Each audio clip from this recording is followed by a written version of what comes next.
First Tuesday Times Roundtable it is. Welcome. If you pass the schedule on the way in, you're free to take one of our schedule cards to hang on your fridge or door or wherever you want to go. We are here every single week, and I'm saying this as not just the person who's responsible for organizing these, but someone who has attended nearly every single one for the past 4.5 years. I think you'll enjoy it. It's an opportunity to meet different fellow students and faculty and staff you would have not otherwise meet on a weekly basis, talking about all sorts of different interesting topics and articles. And it's really an experience that isn't replicated by any other offerings on campus. It's not quite a lecture. It's more of a discussion. It's more accessible. You don't need to RSVP or get a ticket or do anything like that. Just show up, have some lunch, and have a good time. Feel free to share. Bring your friends along next time. Bring a schedule for your friends. We normally have, once the semester gets going a little bit into the second or third week, on average of 40 students who show up on a weekly basis to these. So as the semester goes along, we'll have even more people to meet and to have a conversation with once people get adjusted to their class schedules and the word gets out a little bit more. But feel free to bring people along. There's plenty of food, as you see. So I'm going to introduce our moderator for today, a very good friend of mine and the Office of Global Learning. Dr. Laura Boudon is the Study Abroad Director at FIU. So if you've ever been interested in studying abroad or had any questions about that or what that office does, Dr. Boudon is in charge of that office and has been a huge advocate for getting more students abroad. Before this position, she worked in our College of Medicine as the Associate Director for International Programs and also has served as an adjunct faculty member for the School of Social Work. She has more than 10 years of professional experience in higher education administration. Before here, she's worked for Georgetown University, American University, and the University of South Carolina. She joined FIU in 2009. Her graduate degrees are in international relations and social work. Her PhD is from FIU in international relations, and her dissertation was on the political economy of coffee in Côte d'Ivoire in Colombia. By the way, Laura was at a wedding last week and met someone who was sitting at my table who works for the UN in Côte d'Ivoire. So I think she won the award for the most far-traveled person to get to this wedding in Atlanta. Laura is bilingual in English and French and speaks advanced Spanish and grew up in France and has traveled extensively and still does, as I know from being her Facebook friend, that she likes to go all over the world. So I'll leave it at that, and I will also say that I saw some of you looking at our medallion flyers up there at the sign-in table. If you're not already signed up for the medallion, every single one of these counts as a point towards your Global Learning Medallion. So if that award that's pictured on there is something you would like to wear when you graduate, on your way out, go ahead and check off already that you're a medallion student on the sign-in sheet. But the catch with that is then you actually have to go and get to a computer and sign up because you need to be signed up for me to give you a point. But all these count towards a point. And if you come every week, then that award comes very attainable. You can read all of the requirements on the website and get in touch with me if you have questions about it. So I will turn it over to Laura Boudon. So thank you so much for coming, and I know it's the first roundtable, and I'm not sure why you guys are sitting in the back because there's like a whole lot of chairs, so please come and join, because really the whole point behind the Tuesday Times roundtable, it is obviously based on a New York Times article that has been selected by the faculty, staff, or student who is leading the conversation. But the whole point is for this to be a conversation. So, I'm going to ask you some questions. I hope that you'll answer each other's questions as we're going through. But I wanted to start out with just a little bit of an idea of, so the article for today is Internships Abroad, Unpaid with a $10,000 Price Tag. And I'm not sure if you have had a few minutes to read the article. But just so that I have a sense, how many of you have done an internship abroad? You did? Okay. You haven't? Okay. Okay. So nobody here has done an internship abroad. Okay. So how many of you would like to do an internship abroad? Okay. And where would you like to do an internship abroad? You have an idea of where? Australia? Okay. Asia, Latin America? France? Okay. Okay, great. So I have an audience that has not done an internship abroad. So when you think about an internship, what are some of the things that you would hope to get from that internship experience? Like if you envision, I'm going to do an internship, and this is why I want to do an internship. Why are you interested in doing an internship, and what are the personal and professional goals that you're going to meet for yourself by doing this internship abroad? Mm-hmm. Okay, great. So a chance to build your resume, right? And then also the experience itself. And in the article, one of the students who is interviewed mentions that, you know, he did this internship, I believe, at the Edinburgh Art Festival, and every interview that he went to following that internship, the internship sounded very interesting to the person who was interviewing him. And so that was always a topic of conversation in his interviews. And the reality is that an internship abroad will set you apart from other candidates. Nationally, and now I'm talking about study abroad as well, but nationally, only about 2% of students are studying abroad or doing activities abroad for academic credit. So anytime you do an internship abroad, you are setting yourself apart from others who have not had the same opportunities. What are some other goals that you may have if you're thinking about doing an internship? Great. And from a professional standpoint, you're also letting future employers know that you are able to work with others across cultures. You're able to work with others who are different from you. And in this world, that's an important skill for all of us to have, right? Mm-hmm. Aha! Making connections. The networking that comes from the opportunity. And those are very important. Not just, future Facebook friends, but also really the networking that comes. There's nothing, for as much as social media helps us to connect with people who are in different parts of the world, there still is no replacement for, getting to know someone, working with someone, for someone, and getting that networking that's taking place in that country, in that city. So yes, good points. Other things that you would have on your mind that you would want as part of? Mm-hmm. I guess in my situation, the opportunities that are available in like emerging markets. Mm-hmm.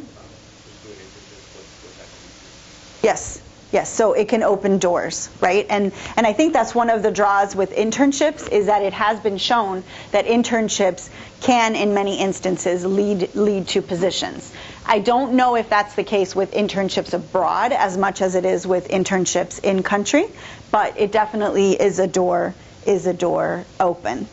And other things that internships will do for you is it will help combine, your classroom, more academic learning with the reality of what's happening on the ground. So I heard one of you mention you would like to go to Japan, right? So maybe you're studying Japanese and you're studying Japanese language and culture, but then when you go there, then you're actually really, really learning, the culture hands-on.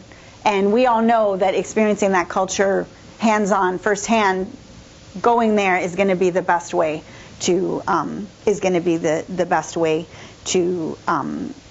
do that. So I'm hoping that you had maybe a couple of minutes to look over the New York Times article. Did anything strike you in that article? What did you learn from the article? Basically, $10,000 for the privilege of being able to work for free abroad. Okay? So I'm hearing a strong reaction from you. So why are you reacting so strongly? Okay. Okay.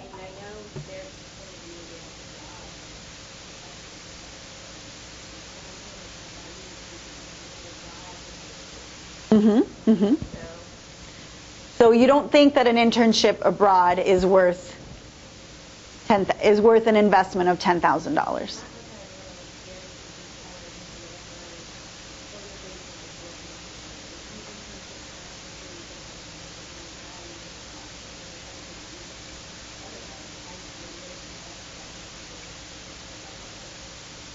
So let me ask, is there anyone here who would pay $10,000 for the privilege of doing an internship abroad?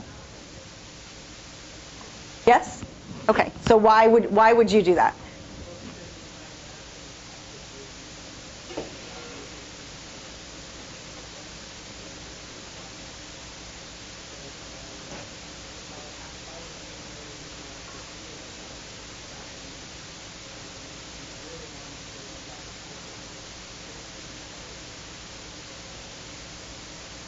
Mm-hmm.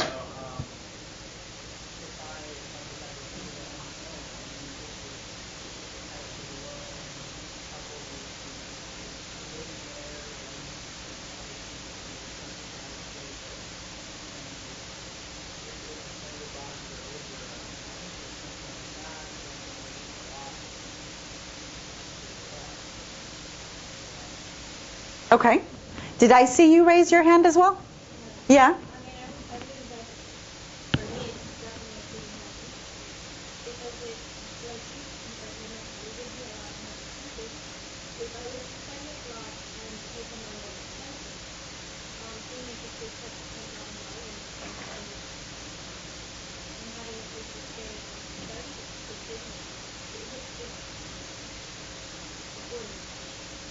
So let me ask you this. How expensive do you think it is to study abroad? Let's leave internships for a second. How expensive is it to study abroad? How much is a study abroad experience in your mind, like in a summer program? $30,000?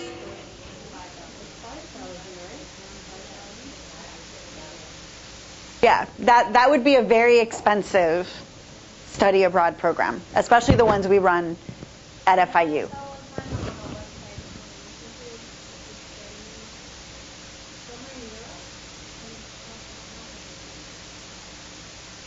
Yeah, it's not that expensive, okay? So to kind of maybe put it in perspective, since we're talking about internships abroad and study abroad, so some of our programs will be, the program fee might be $3,000, $4,000, I would say on the upper end, $4,000.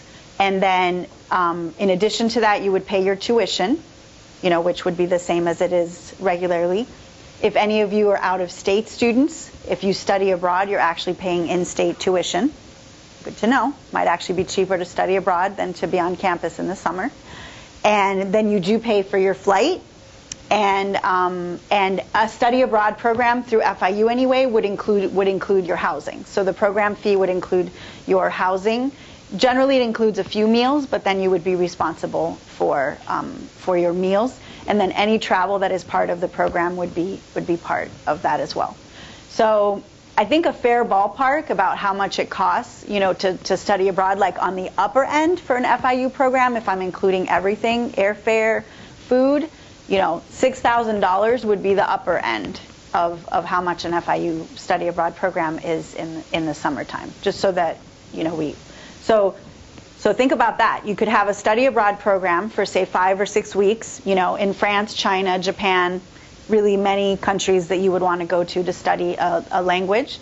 Or you could consider $10,000 for an internship abroad. Was there anybody else who would pay $10,000 for the opportunity to intern abroad? No, so yes, you would? Okay. Mm-hmm. And basically the same for your body. Okay. That's what it is. As far as like the $6,000, $10,000, I don't think it's that much. I think it's really $6,000. So can you describe for me an internship that in your eyes would be worth $10,000? Like a specific company or maybe a specific nonprofit organization or a specific location that to you would be worth that? Okay. Or somewhere in London, I think. I'm not really educated on the study abroad aspect of things, but I think those areas would be a good price point to jump from. Okay. Okay. And let me ask you this question. Does it seem necessary to you to have to pay $10,000 for an internship abroad?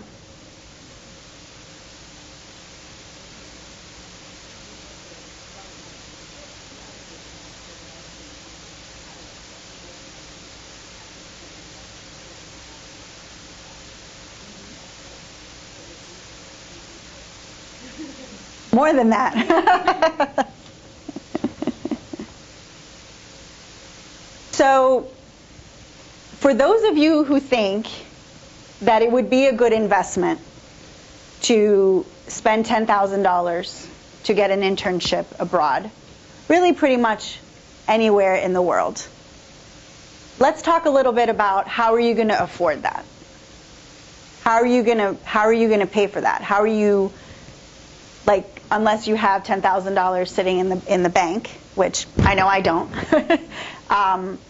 How are you going to make that affordable for yourself as an FIU student, making your way through school?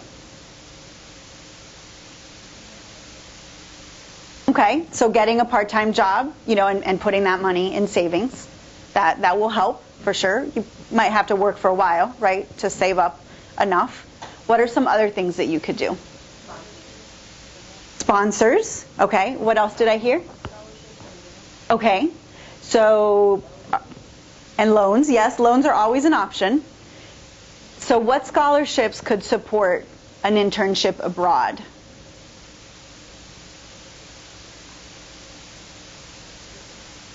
Have any of you heard of the Gilman Scholarship? Yes?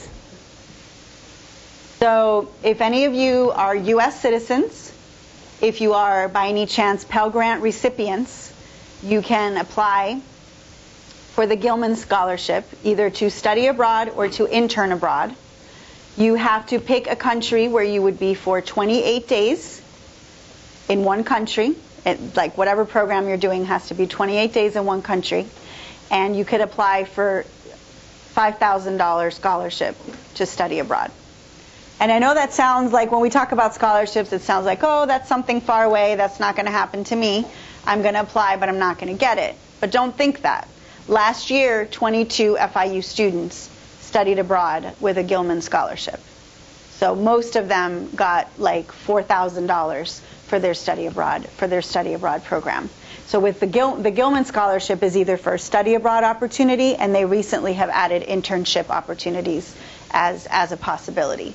And so if you were applying to a program that is $10,000 and you applied for the Gilman and you got the Gilman, then the Gilman would pay $5,000 of the $10,000 fee that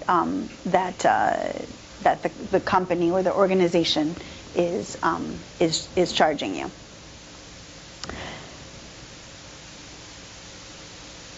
So one of the questions that I really want you to think about, because what I heard from all of you, I only heard 3 of you who would be willing to pay $10,000 for this internship abroad experience, okay? I get that doing an internship with an organization brings maybe safety and security, that if you are looking for an internship on your own, it's going to be a little different. But I do think there are many ways for you to get an internship abroad without spending $10,000 just on the fee, basically for the privilege of doing an internship abroad. So let's think a little bit, if you strategize for yourself. We're September 1st. This is the first Tuesday Times Roundtable of the year. If you want to do an internship abroad next summer, okay, what are you going to do? What are ways for you between now and May 1st to get an internship abroad on your own without going through an organization that's going to charge you an arm and a leg? What are some things that you could do?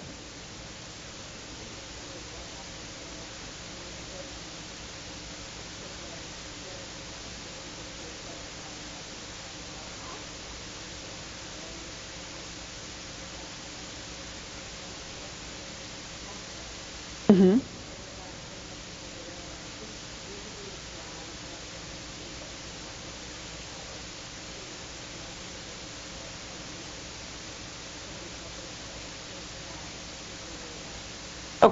Okay, so you're suggesting look for scholarships first, like as one of the first steps, right?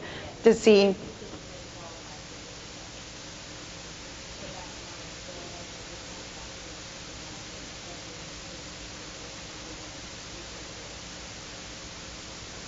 But how are you going to find that? How are you going to find that internship that you're going to do next summer?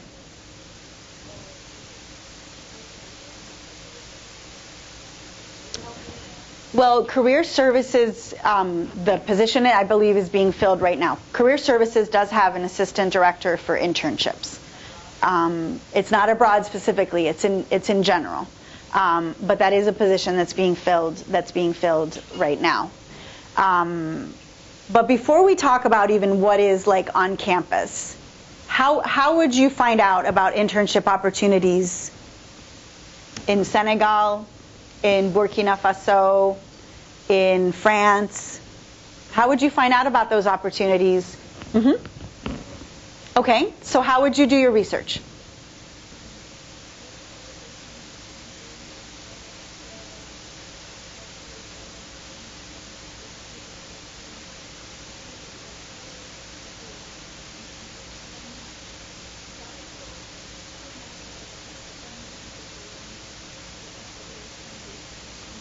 Mm-hmm. Mm-hmm. Mm-hmm.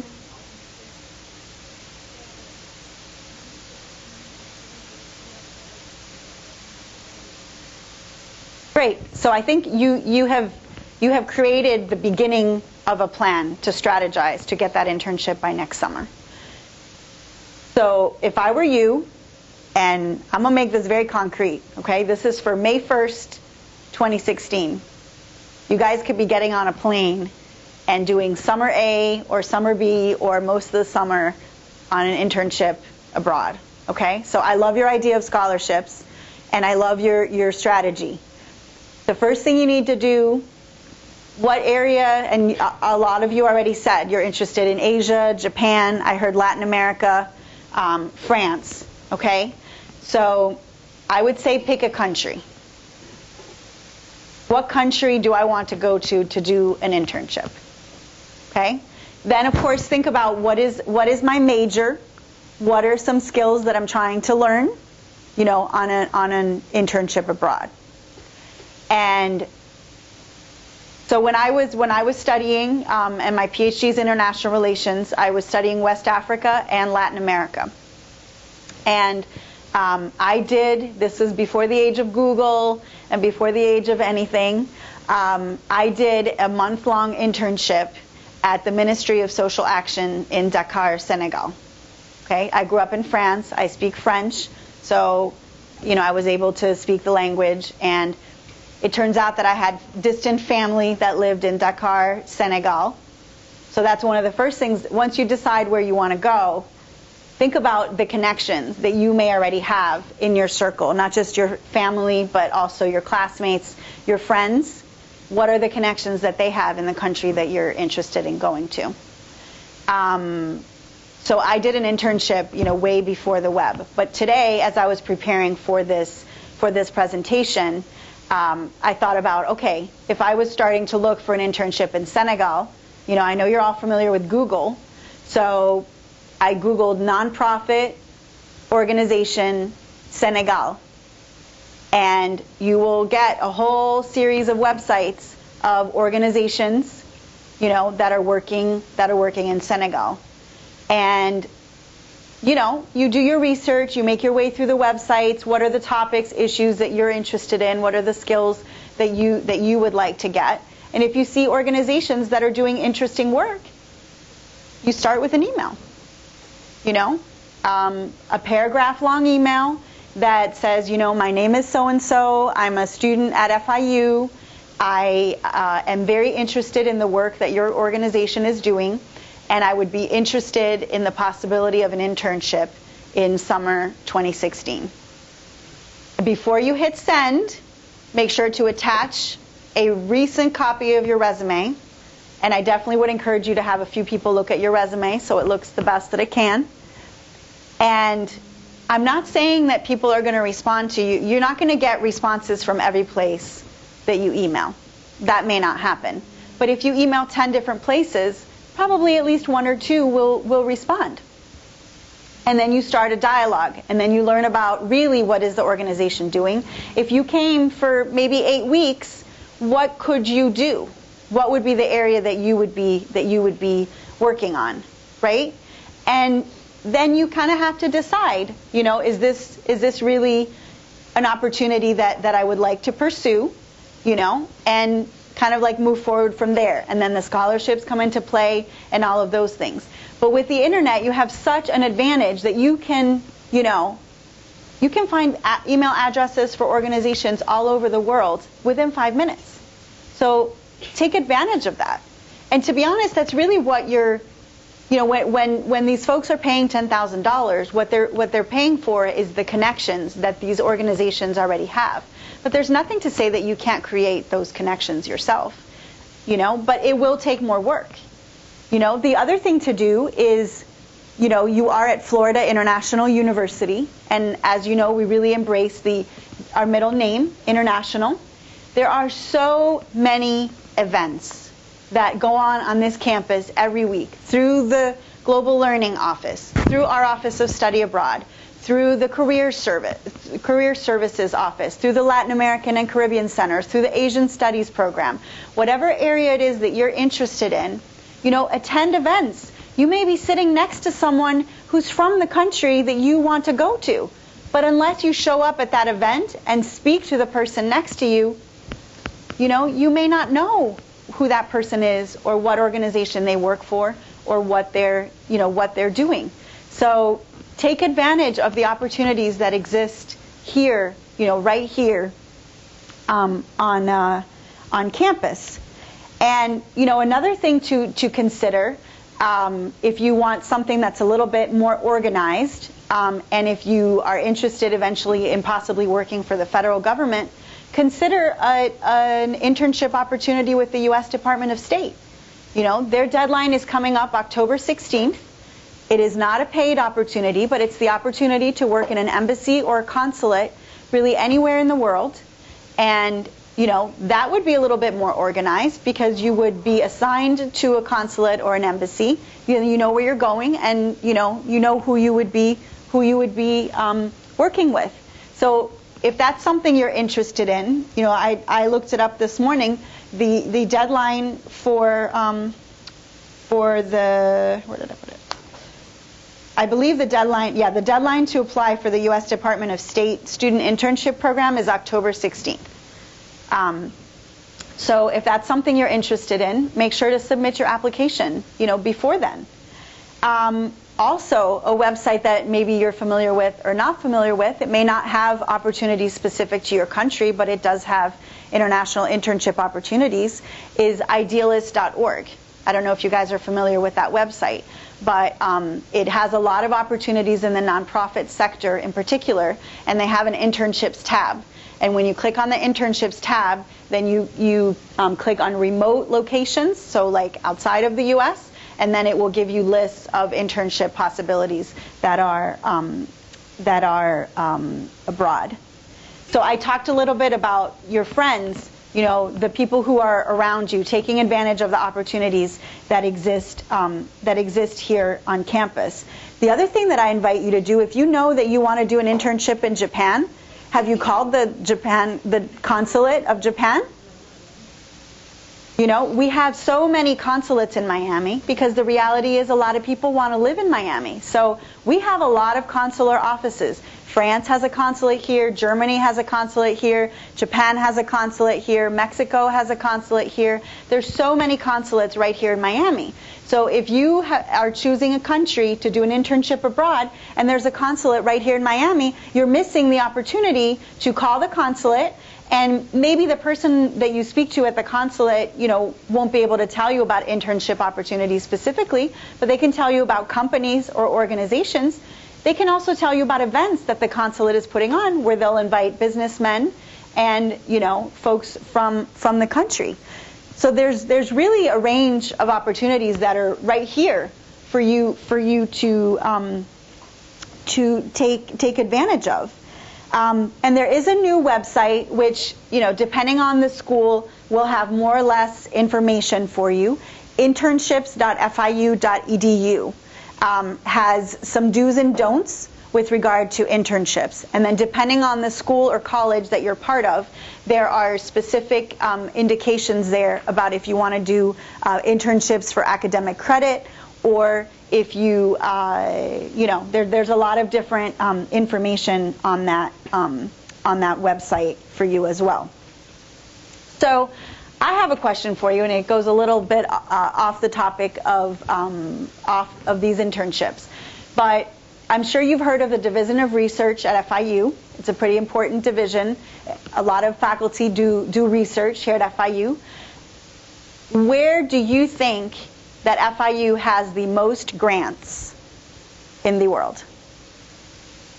What is the region of the world where FIU is doing the most research in the world? Latin America? Any other guesses? No? West Africa. The top 5 Division of Research grants at FIU, the most significant grants that FIU has ever gotten, is in West Africa. In particular, we have a water project in Burkina Faso, which is in the middle of West Africa, and we have FIU faculty, staff, and at least one administrator who are right there in Burkina Faso. We had a student this summer, at least one student, I think maybe 3 students, went to Burkina Faso for the summer and worked at an FIU office. Can you imagine being in Burkina Faso and you come across, here's the FIU offices.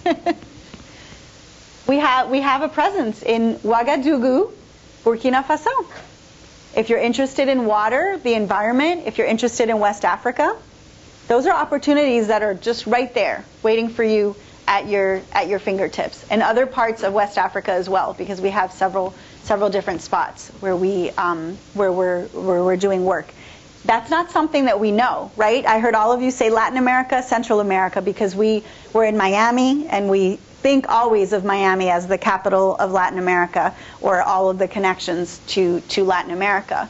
But FIU actually has strong connections to other parts of the world, and you know, West Africa in particular. And another event that I would like to put on your radar screen is the FIU Career Services is having an internship fair on September 16th.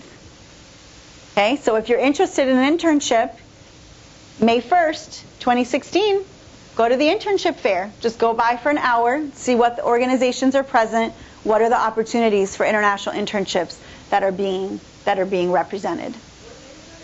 September 16th. So that's just a few ideas that I was thinking about, things that I would do if I was a student walking in your shoes. I know it's a lot of work on top of your classes and on top of everything else that you're trying to do, working part-time, all of those things are full-time for some of you. But it is doable, you know? And that's without the $10,000 additional price tag. Really, an internship abroad should be the cost of your airplane ticket, the cost of your housing, the cost of your food, and if you're doing it for academic credit, then the cost of those credits, right? And another, thinking again about, you know, those who are around you, if you're studying Japan, Asian studies, ask the faculty that you're taking classes with. Ask the faculty in those areas about who are they connecting with. Do they know of opportunities there? You know, those connections, they may have additional connections that you don't know about unless you specifically ask about them. So those were some of the thoughts that I had about this article and about how you might go about looking for an internship for May 1st, 2016. What are some thoughts that you had and or questions that are on your mind as you're going to search for this internship? Mm-hmm. My question was, like you said, looking for nonprofits and stuff like that. Or could you also like maybe contact the school over there and see if they have like if they know of if they're already there? Mm-hmm. Like, the rest of the, Yeah. I'm thinking like if I was overseas and I wanted to come here, you know, if I wasn't having as much luck with contacting companies, I said, well, why don't I contact them free food here? I can contact them. Mm-hmm. Yes, that's definitely a possibility.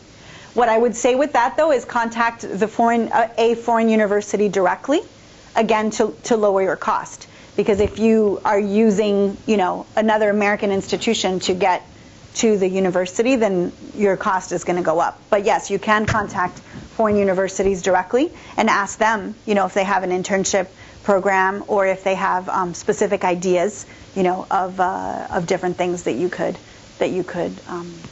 work on. Yes.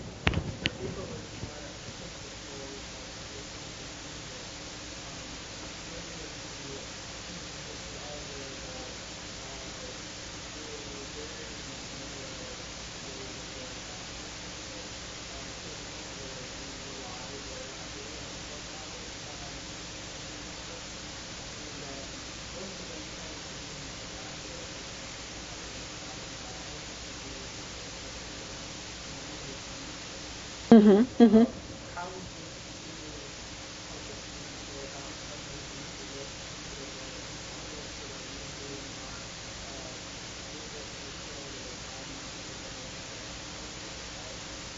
You mean internships that you wouldn't do for academic credit, or just? Well, for the ones that are the most popular, Mm-hmm. Are you talking like about maybe one like the one that was mentioned in the like the Edinburgh Art Festival, just to mention? Is that? I'm not too familiar with that one, but for instance, Mm-hmm.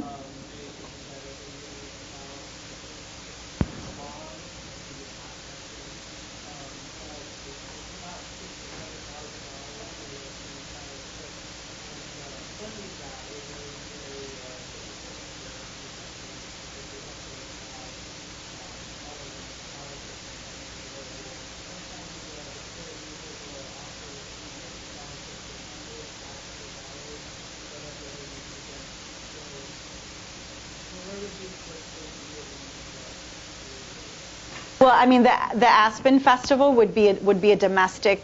That's a domestic festival. So I'm not so familiar with the scholarships that would be available for a domestic opportunity. But if you found a similar festival or a similar internship that was abroad, you know, then you could, if you're a U.S. citizen, you could apply. Mm-hmm.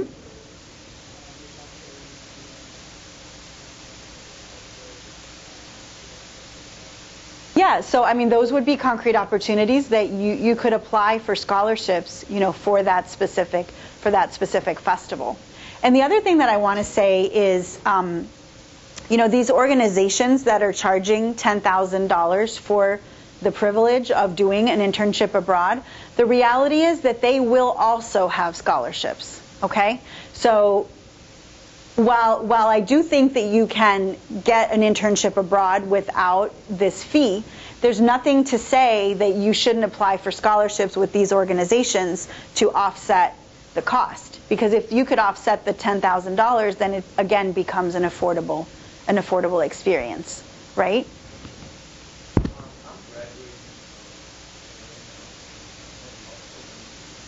Mm-hmm. Yes.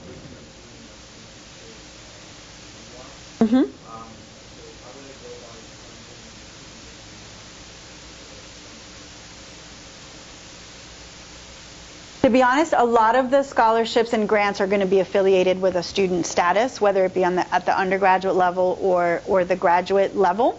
But if you would like to have experience abroad that maybe you haven't had a chance to have yet, you definitely could teach English as a foreign language for a year. That's something that you can get paid for abroad after graduation, and they pay a salary.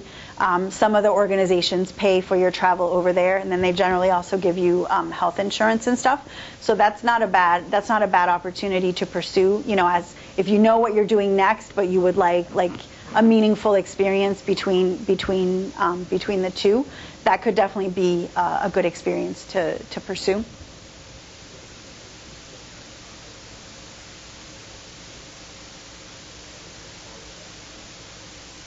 Well, what I'm saying is that it really would be like looking for a job to teach English abroad.